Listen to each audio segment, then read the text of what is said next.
오직 십자가의 신앙이라는 오늘 두 번째 말씀입니다. 우리 할머니, 석성순 할머니,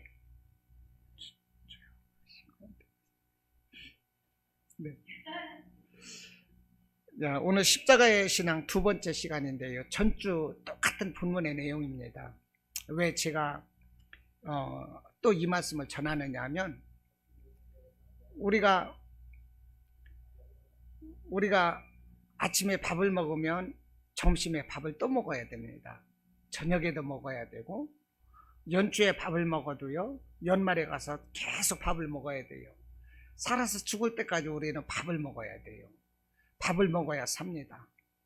우리 그리스도인들에게 우리 그리스도인을 살리는 것, 그것이 십자가 그리스도의 보혈입니다. 예수님의 십자가는 아무리 강조해도 지나치지 않습니다. 우리가 능력 없는 삶이 되는 것이고, 믿음에서 떠나는 삶이 되고, 이런 모든 것이 예수님의 십자가가 내게서 떠났기 때문에 그런 거예요. 예수님의 십자가는 아무리 강조해도 지나치지 않습니다. 그래서 저는 오늘 이 시간에 예수님의 십자가를 다시 한번 전하는 거예요. 여러분, 예수님의 십자가가 정말 우리와 친숙한, 우리의 삶에 힘이 되고 능력이 되고, 십자가를 바라보기만 해도 정말 그 사랑이 넘쳐나는 이런 신앙이 되어야 되는 것입니다. 십자가는요, 교회의 상징물입니다. 대한민국 교회가 많습니다. 교회마다 십자가가 붙어 있어요.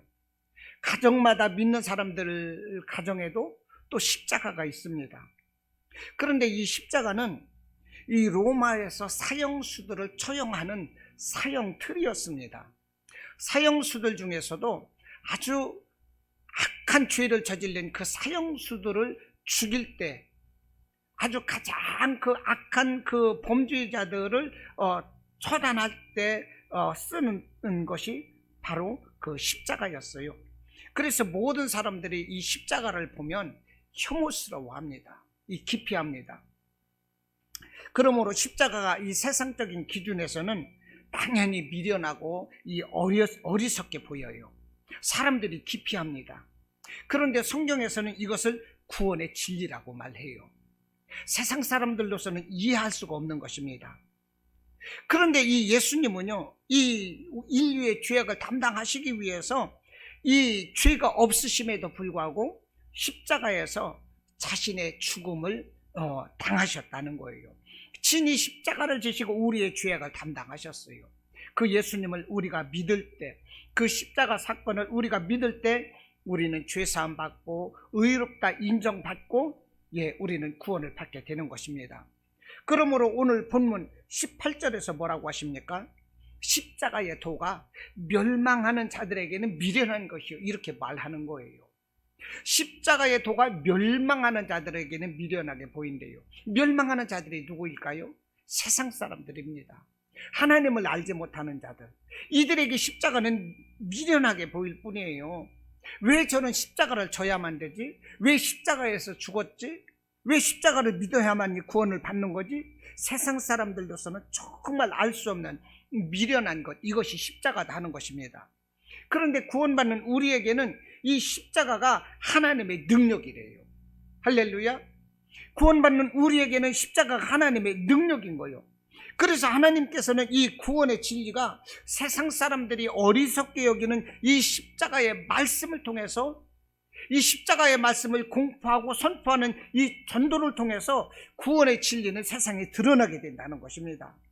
그래서 이 구원의 진리, 십자가의 도를 세상 사람들이 믿으면 구원을 받는 것이고, 이 말씀을 믿지 않으면 그들은 구원받을 수 없어요. 이와 같은 비장한 말씀을 오늘 본문이 우리에게 전해주고 있는 것입니다.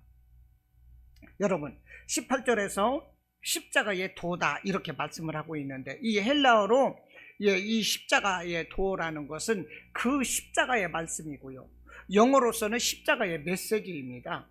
이것을 다시 해석한다면 이 십자가의 도가 뭐냐? 십자가의 진리입니다. 이 십자가의 진리, 세상 사람들이 바라볼 때는 정말로 미련하고 어리석게 보여요. 그런데 로마서 1장 16절에서 말씀을 합니다. 이 십자가의 복음은 모든 믿는 자에게 구원을 주시는 하나님의 능력이라고 이렇게 말씀을 하는 거예요. 여러분, 십자가의 도, 십자가의 진리가 믿는 자에게 주시는 하나님의 능력이라는 거예요. 저와 여러분은 하나님을 믿습니다. 십자가를 믿어요. 그러므로 우리는 능력자들인 거예요. 할렐루야. 우리는 능력자들인 거예요. 세상 사람들이 구원받지 못해요. 하나님을 그렇게 전해도 알지 못해요. 믿지 않아요. 그래서 그들은 영원한 이 고통 속으로 지옥으로 떨어질 자들이에요. 그런데 우리는 그 하나님의 진리를 알아요. 이것을 믿어요. 이것이 우리에게 능력인 것입니다. 마지막 세상 사람들이 지옥에 가서 영원히 고통받을 때 우리는 영원히 천국에서 거기에는 아픔도 눈물도 슬픔이 없어요. 곡하는 것이 없어요. 우리는 이와 같은 천국의 삶을 이루게 될 것이거든요.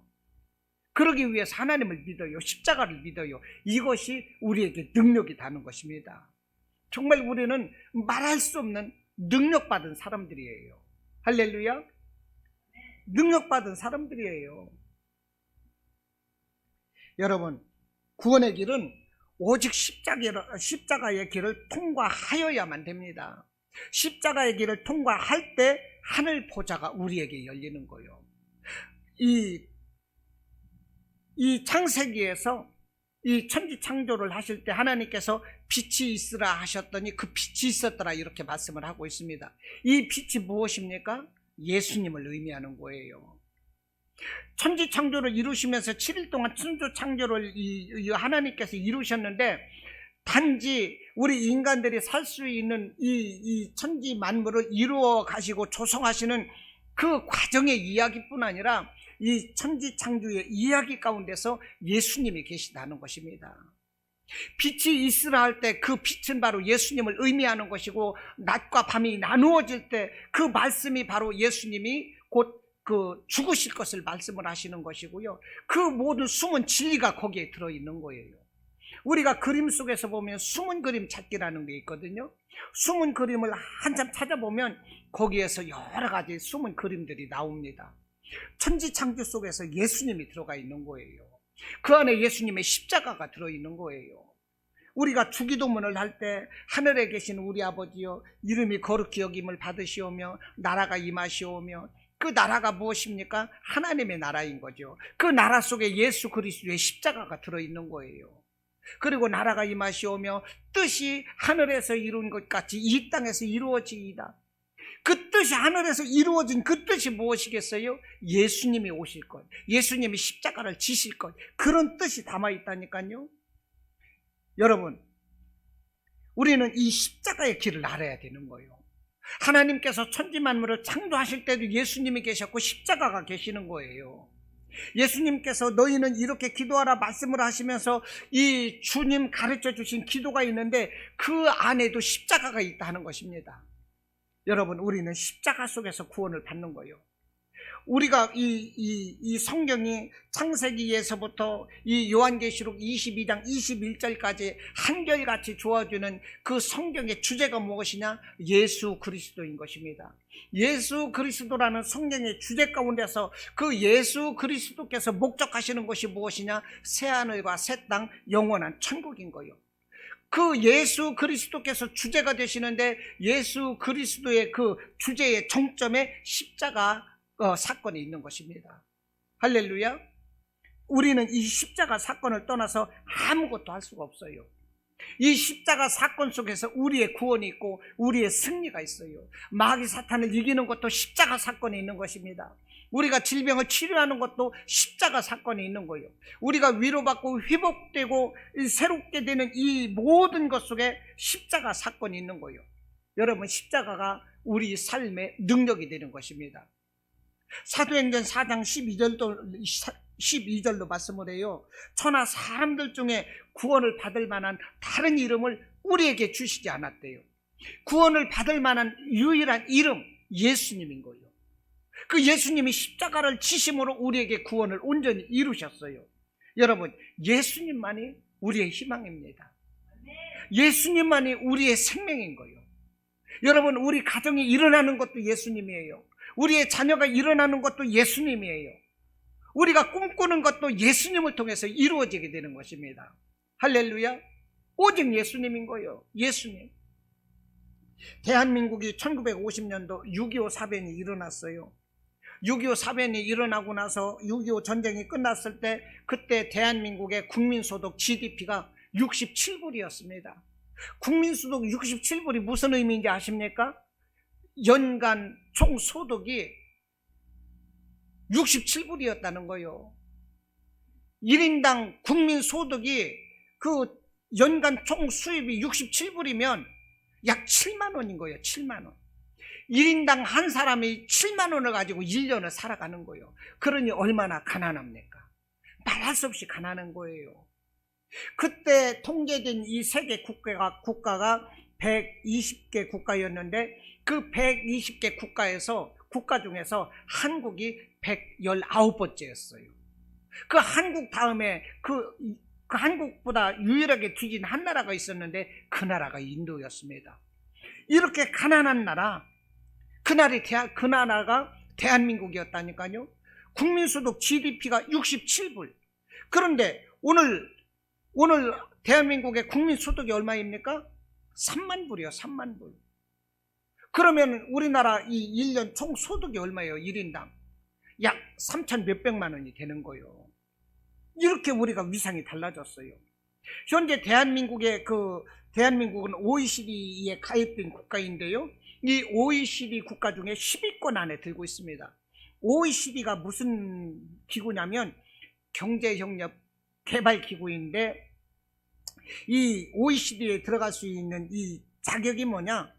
민주주의 국가여야 되는 것이고요. 시장 경제 체제에 인권이 보호되는 이런 나라, 이런 선진국의 모임이 바로 OECD라는 것입니다. 그런데 이 OECD 국가 중에서 우리 대한민국이 10위권 안에 들어가고 있다는 거예요. 대한민국이 이렇게 놀랍도록 발전된 이유가 어디 있는 것입니까? 1950년도 6.25 이 전쟁을 겪고 나서 국민소득 67불 되던 나라, 120개 국가 중에서 19번째에 가던 이 못 사는 나라가 지금 선진국에서 10위권 안에 들어가고 있어요. 국민소득이 3만 불이 넘는다는 거예요. 왜 이런 일이 있습니까? 하나님의 은혜인 것입니다. 하나님의 은혜. 1948년도 이 이승만 정부가 들어섰습니다. 대한민국 정부가 들어섰어요. 이승만 대통령의 통치 철학은 자유민주주의였습니다. 자유시장 경제체제였습니다. 그리고 한미동맹과 기독교 입국론이었어요. 기독교 입국론이 무슨 뜻이냐면 기독교를 이념으로 하는 나라다 이것입니다. 이승만 대통령이 정부를 세우면서 기독교 입국론으로 했다니까요. 기독교를 이념으로 한다는 거예요. 그동안에 우리 이 대한민국은 조선에서부터 조선 성리학을 통해서 나라가 유지되어 왔어요. 유교를 통해서 나라가 이끌어져 왔다는 것입니다. 그런데 그것이 가난할 뿐이고 아무것도 없거든요. 문제뿐이거든요. 그래서 이승만 대통령이 기독교 입국론을 펼쳤다는 거예요. 기독교 사상의 이념을 두고 국가 정책을 펼치겠다는 것입니다. 이것이 하나님의 축복이었어요. 1919년도 3.1 독립선언서 이 독립운동이 일어났을 때 이 독립선언서를 했던 그 민족대표 33인 중에 16명이 기독교인이었습니다. 여러분, 그때 대한민국 기독교인들이 몇 명이었을까요? 10만 명이 조금 넘었어요. 20만 명이 안 됐어요. 기독교인 20만 명도 안 되는데 이 독립선언서 그 민족대표 33인 중에 16명이 기독교인이었다니까요. 이 기독교가 얼마나 깨어있는 사상이냐 하는 거예요. 얼마나 나라를 많이 사랑하느냐 하는 거예요. 얼마나 국가를 위해서 헌신했느냐 하는 거예요. 우리 대한민국이 지켜지고 우리나라 대한민국이 발전되었던 것은 기독교인들의 역사였다는 것입니다. 우리나라 1919년도 이 독립선언서가 이렇게 제창될 때 그때 우리나라 불교는요 호곡불교였었습니다. 그런데 그 사람들 다 어디 갔어요? 우리 기독교인들이 다 하는 거예요. 여러분, 우리나라 이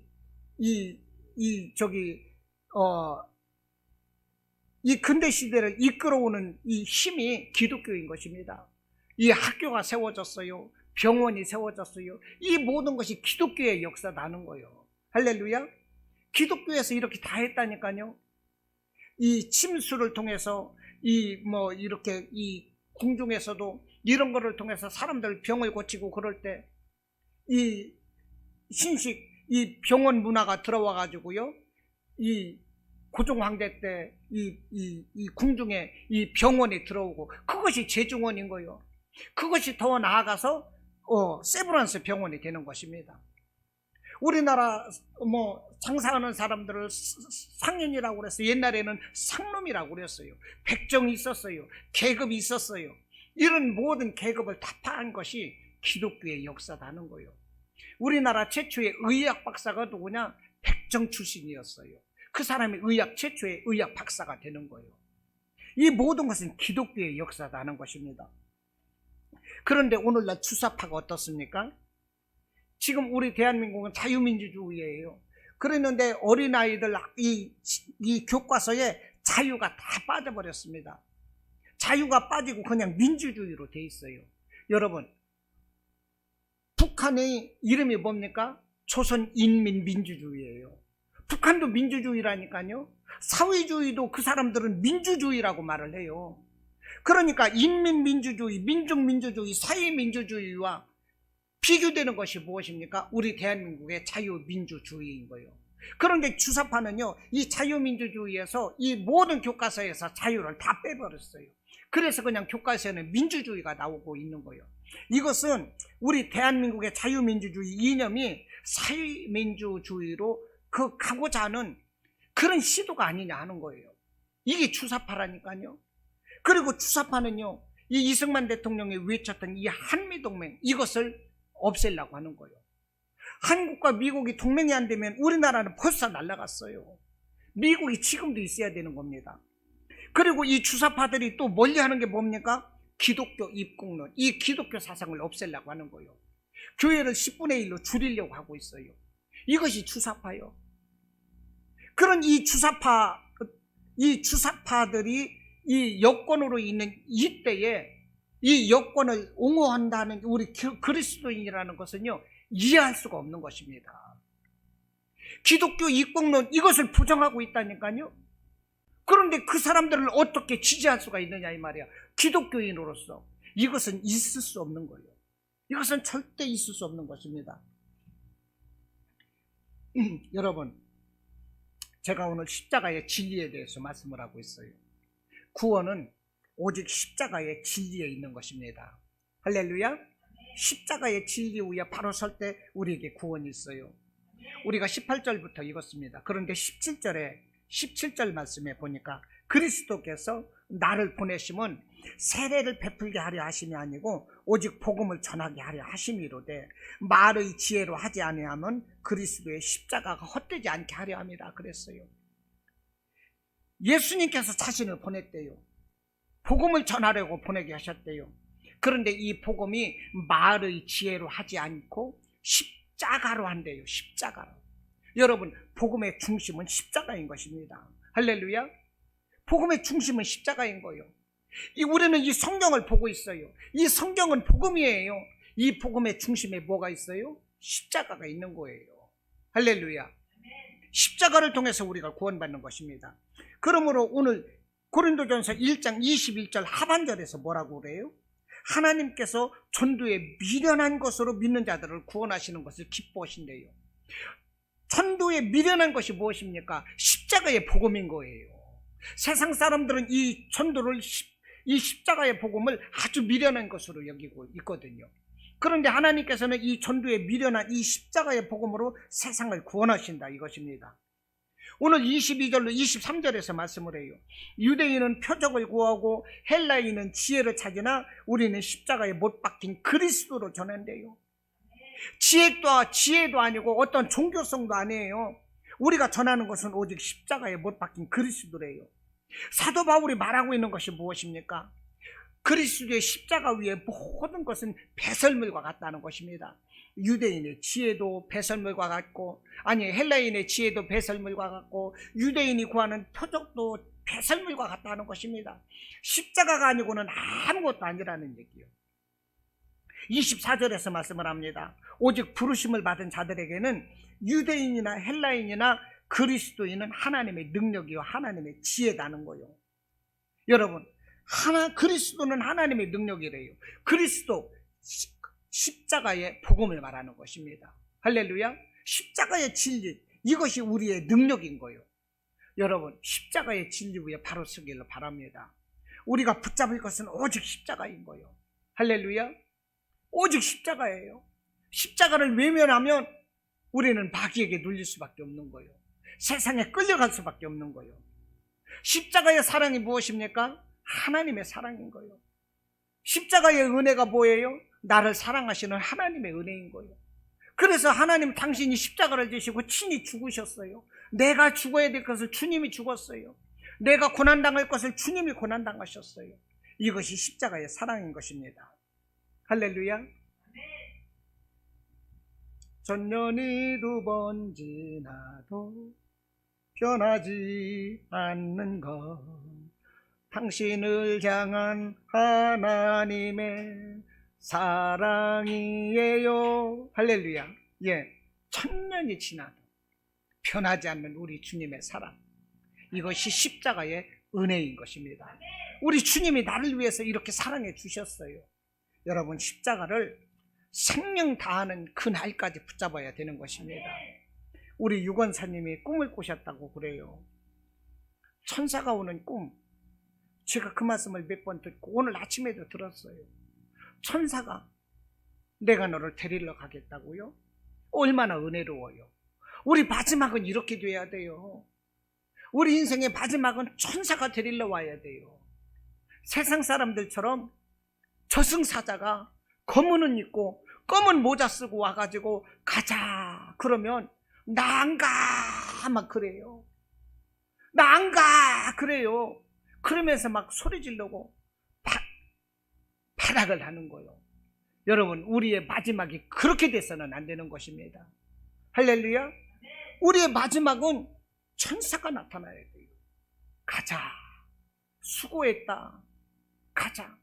이렇게 우리의 마지막이 천국이 되어야 되는 거예요. 할렐루야. 우리가 천국 가는 그 유일한 그 은혜가 바로 십자가의 은혜다 하는 것입니다. 자, 이 시간 함께 나누고자 하는 말씀이 있습니다. 우리가 이렇게 구원을 이루기 위해서 십자가를 붙잡는 것인데, 구원을 위한 이 사도 바울의 3가지 가르침을 구체적으로 한번 살펴보고자 합니다. 첫째는 구원은 말이나 지혜로 얻어지는 것이 아니다는 것입니다. 구원은 말이나 지혜로 얻어지는 게 아니래요. 고린도전서 4장 20절, 하나님의 나라는 말에 있는 것이 아니라 능력이 있다고 그랬어요. 말이나 지혜로 구원을 얻을 수가 있는 것이 아닙니다. 오늘 22절 말씀, 뭐라고 말씀을 하십니까? 유대인은 표적을 구하고 헬라인은 지혜를 찾으나 그랬어요. 여러분, 헬라인은 지혜를 찾으나, 이 말씀이 무엇이냐? 헬라인의 이 지혜를 말하는 것인데, 이것을 이 헬레니즘적 철학사상이다 이렇게 말을 합니다. 헬라인의 지혜, 이것은 헬레니즘이라고 말하는데 철학사상인 거예요. 이 헬레니즘의 이 철학의 근거가 무엇입니까? 이성이고 논리성입니다. 이치를 말하는 거예요. 논리적으로 맞느냐, 이치에 맞느냐, 이것입니다. 그래서 논리적으로 이치를 따지고 그러면서 만들어지는 것이 합리주의예요. 이것을 철학적 사고라고 말하고요. 이 철학적 사고, 이 헬레니즘 사상이 인류 역사의 한 축을 이루고 있어요.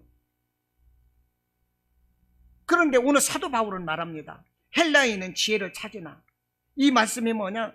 헬라니즘적 철학이나 이성으로는 십자가의 진리를 깨달을 수 없고 구원에 이를 수 없다, 이것을 말하는 거예요. 22절에서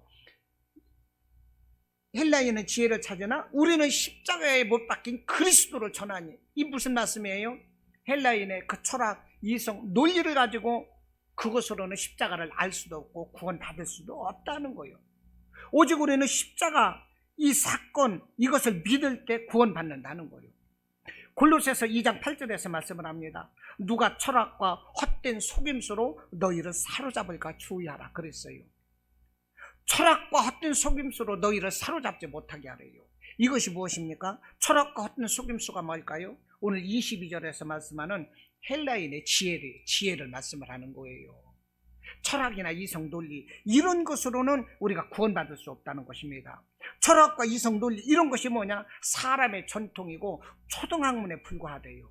그리스도를 따르는 것이 아니니라 말씀을 하는 것입니다. 여러분, 우리는 세상의 지혜도 중요해요. 철학과 이성 이런 걸 알면 좋아요. 그러나 그것으로 우리가 구원받는 게 아닙니다. 우리가 집착해야 될 것, 우리가 따라갈 것이 무엇입니까? 오직 십자가인 거예요. 할렐루야. 구원의 길은 사람의 말이나 지혜에 있는 것이 아니라, 노력에 있는 것이 아니라, 철학에 있는 것이 아니라 무엇입니까? 예수 그리스도의 십자가예요. 이 십자가를 믿는 것입니다. 십자가 진리 위에 우리가 바로 서는 거예요. 이것이 곧 구원인 것입니다. 여러분 믿으시기 바랍니다. 예수님은 하나님의 아들이신 거예요. 그분이 육신을 입고 이 땅에 오셨어요. 오셔서 하신 일은 십자가의 고난을 받고 죽으셨어요. 이 예수님을 하나님이 살리셔서 부활하셨고 승천하셨고 이제 앞으로 재림하실 것입니다. 재림하시는 날 이제 천년왕국이 이루어지고 천년왕국 이후에는 영원히 펼쳐지는 거예요. 그 영원히 펼쳐질 때 믿는 자들은 어떻게 돼요? 천국에서 영원한 삶을 살고, 믿지 않는 자들은 영원한 지옥에서 고통 가운데 빠지게 되는 것입니다. 두 번째, 사도 바울이 말씀하는 구원을 이루는 두 번째 지식이 뭐냐? 구원은 감성적 종교로 얻어지는 것도 아니라는 거예요. 이 감성적 종교가 무엇이냐? 유대인의 표적입니다. 21절에서 뭐라고 말하냐면은 유대인은 표적을 구하고라고 말을 하고 있어요. 헬라인은 지혜를 찾는데 유대인은 표적을 구한대요. 이 표적을 구하는 유대인의 생각을 세상에서는 헤브라이즘이라 이렇게 말을 합니다. 유대인을 뭐라고 그러느냐면 히브리인이라고 말을 하거든요. 이 히브리인에서 나타난 것이 헤브라이즘, 히브리인들의 생각, 히브리인들의 사상, 히브리인들의 종교성, 이것을 가지고 이제 헤브라이즘이다 이렇게 말을 해요. 그래서 헬라인은 이 철학과 이성과 논리였다면 유대인의 이 헤브라이즘은 감성과 느낌을 중요시합니다. 그래서 이 감성과 느낌을 중요시하기 때문에 이 유대인들이 바라는 것이 무엇이냐? 더 좋은 것을 바라고, 더 황홀한 것, 더 큰 기쁨, 이런 것을 막 이 사람들은 바라고 원한다는 거예요. 더 끝내주는 것, 이런 것을 끊임없이 찾는다는 것입니다. 이것이 유대인이에요.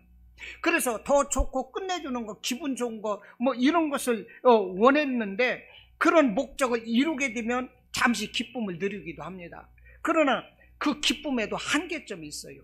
뭔가 내가 누리고자 하는 것을 얻었을 때 느끼는 그 기쁨, 만족도 잠시뿐이다 하는 것입니다. 그러면 그것이 한계인데 그 한계점에서 그걸로 끝나는 것이 아니라 무엇인가 더 좋은 것을 바라고 또 더 좋은 것을 바라고 마지막에 결국은 한계점에 도달하게 된다는 것이죠. 그때는 내 이성, 내 인간의 한계로 할 수 없다는 것을 알게 돼요. 그때 바라는 것이 종교성이라는 거예요.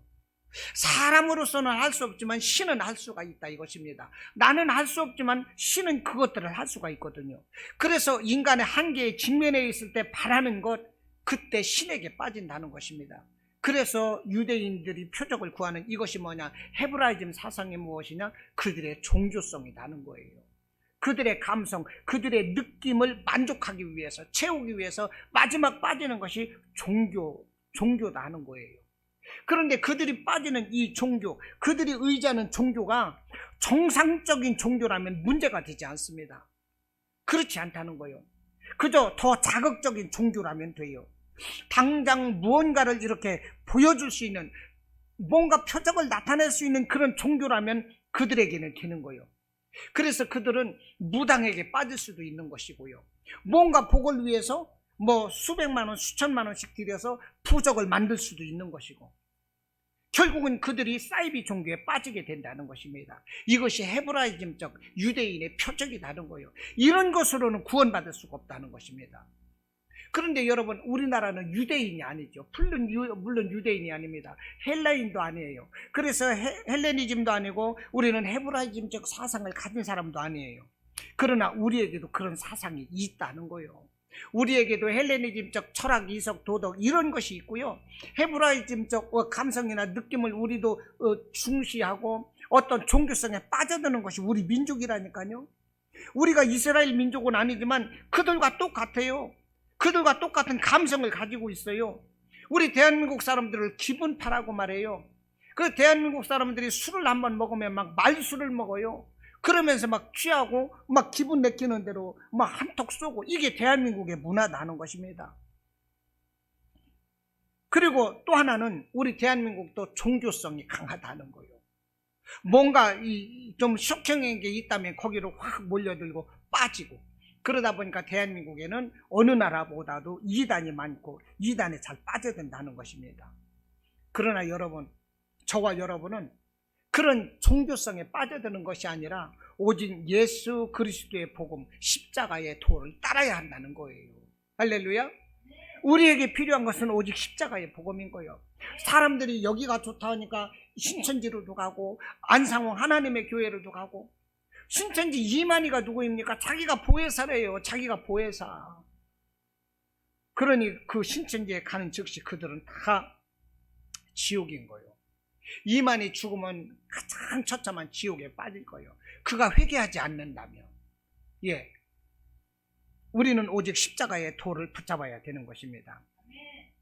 자, 보십시오. 제가 지금까지 생각의 두 가지 통로, 헬레니즘과 헤브라이즘을 말씀드렸어요. 그런데 우리 인류의 역사를 이끌어온 것은 이 헬레니즘과 헤브라이즘이라는 거예요. 여러분, 하나는 철학적 사고고 하나는 종교적 사고예요. 인간은 태어나면서부터 아무도 이와 같은 생각에서 제외되지 않았어요. 이와 같은 틀에서 살아왔어요. 누구에게나 이와 같은 길을 걷고 있습니다. 그런데 하나님은 말씀을 하세요. 철학적 생각과 종교적 생각으로는 절대 구원에 이를 수 없다. 이것이 하나님의 말씀인 거예요. 골로새서 2장 8절 말씀드렸지만 철학과 헛된 속임수를 멀리하라는 것입니다. 철학과 헛된 속임수, 세상의 지혜로는 우리가 구원받을 수 없는 거예요. 어떤 사람들이 나타나서 뭔가 표적을 나타내고 기적을 나타낸다고 그래서 거기에 빠져드는 그 종교성으로 우리가 구원받지 못한다는 거예요.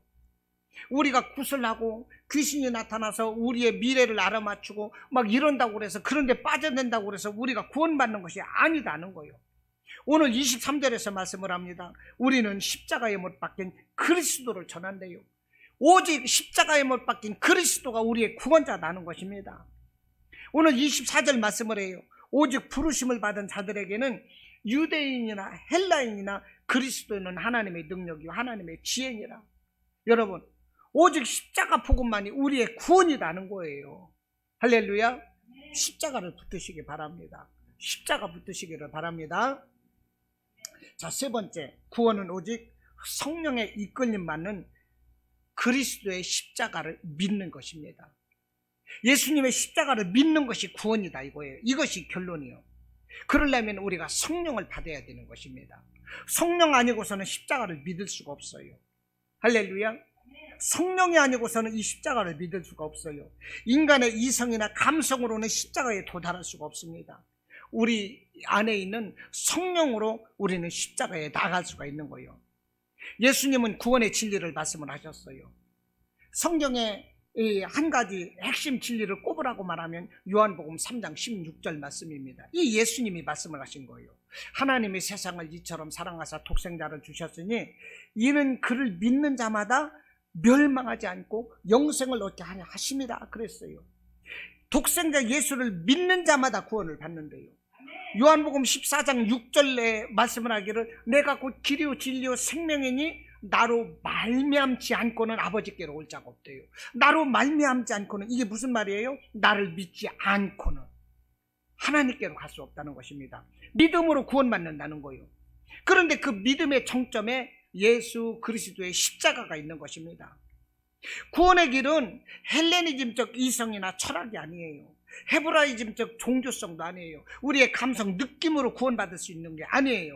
오직 성령으로 변화된 자만이 십자가 복음을 믿음으로 우리가 천국 구원을 받게 된다 하는 것입니다. 할렐루야.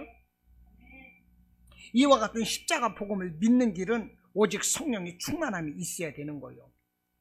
그래서 18절 말씀, 멸망받는 자들에게는 미련하게 보이는 이 십자가 복음이 내가 이해되고 믿어지기 위해서 나의 지성이 아니라 나의 어떤 종교성이 아니라 성령을 내 안에 모셔드릴 때, 성령을 인정하고 환영하고 내 안에 모셔드릴 때 성령께서 그 십자가를 조명해 주시는 것입니다. 십자가를 비춰주시는 거예요. 그럴 때 우리가 십자가를 볼 수가 있어요.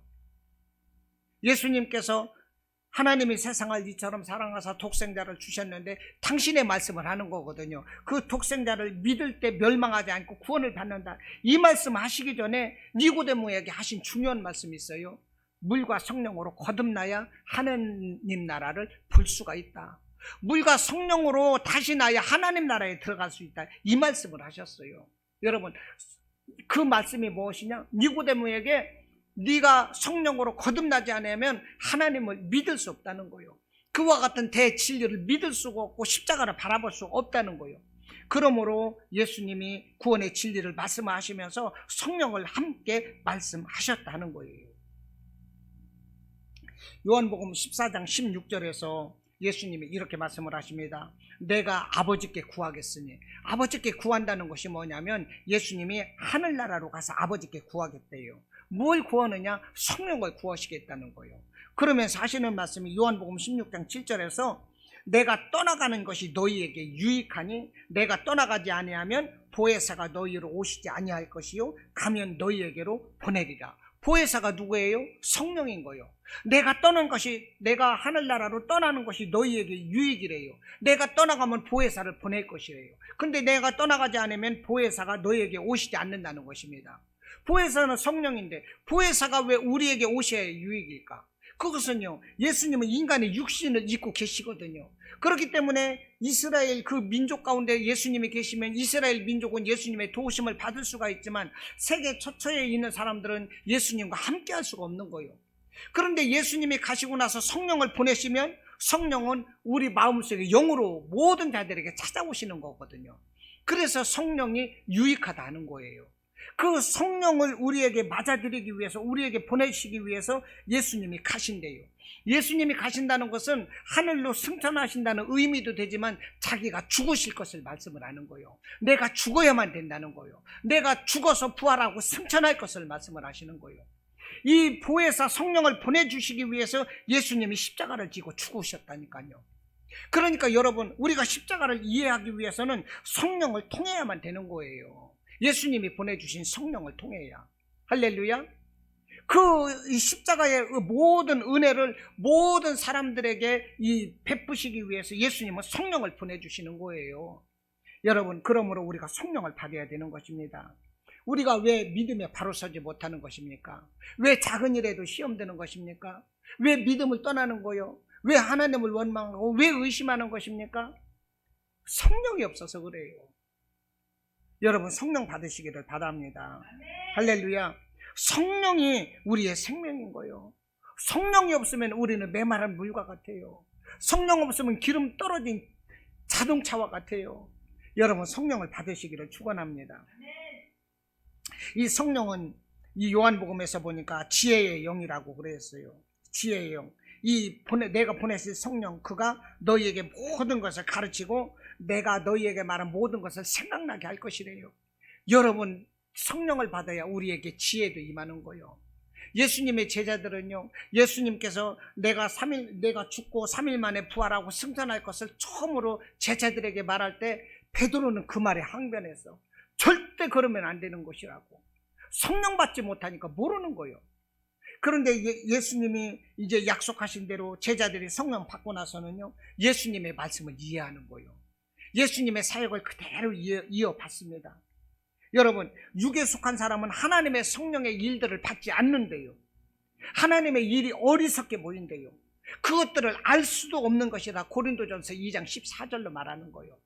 우리가 육신의 사람이 되어서 성령의 사람이 되지 않으면 절대로 하나님의 뜻을 깨닫지 못하는 것입니다. 우리에게 약속하신 그 모든 구원을 우리가 이룰 수가 없는 거예요. 할렐루야. 여러분, 성령 받으시기를 축원합니다.